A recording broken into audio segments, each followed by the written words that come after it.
రాజీవ్ యువ వికాసానికి అప్లై చేసుకున్న ప్రతి ఒక్కరికి కూడా ప్రభుత్వం శుభవార్త చెప్పబోతున్నది.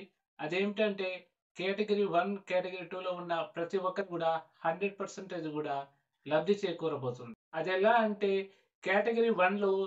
50,000 విలువైన యూనిట్లు అంటే 100% రాయితీ అన్నమాట. అలాగే కేటగిరీ 2కొచ్చేసరికల్లా రూ.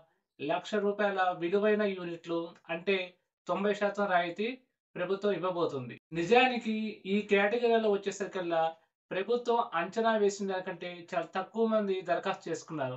అందువలన ఈ కేటగిరీ వాళ్ళకి ఖచ్చితంగా లబ్ధి చేకూరబోతుంది. మొత్తానికి ఈ పథకం ద్వారా 16,23,000 మంది దరఖాస్తు చేసుకున్నారు. అయితే కేటగిరీ 1, 2కి మాత్రం 1,32,000 మంది మాత్రమే దరఖాస్తు చేసుకున్నారు. కానీ ప్రభుత్వం ఒక టార్గెట్ పెట్టుకుంది. అదేమిటంటే కేటగిరీ 1కి, కేటగిరీ 2 2 కలిపి 2,08,000 మంది అప్లై చేసుకుంటారు అని భావించింది. కానీ అంతమంది అప్లై చేసుకోలేదు. కానీ దరఖాస్తులు అనుకున్నంతగా రాకపోయేసరికల్లా ఈ కేటగిరీ 1కి, కేటగిరీ 2కి రాకపోయేసరికల్లా ఆ మిగిలిన అమౌంట్‌ని మూడవ కేటగిరీ, నాలుగవ కేటగిరీ వాళ్ళకి లబ్ధి చేకూరేలాగా ప్రభుత్వం భావిస్తుంది. నిజానికి ఎస్టీ కార్పొరేషన్‌ల పరిధిలో మొత్తం మీద 62,000 మంది అప్లై చేసుకుంటారని ప్రభుత్వం భావిస్తే కేవలం 4,000 అంటే 4,000 మంది మాత్రమే దరఖాస్తు చేసుకున్నారు. ఈబీసీ కేటగిరీలో కూడా 32,000 మంది దరఖాస్తులు చేసుకుంటారని భావిస్తే కేవలం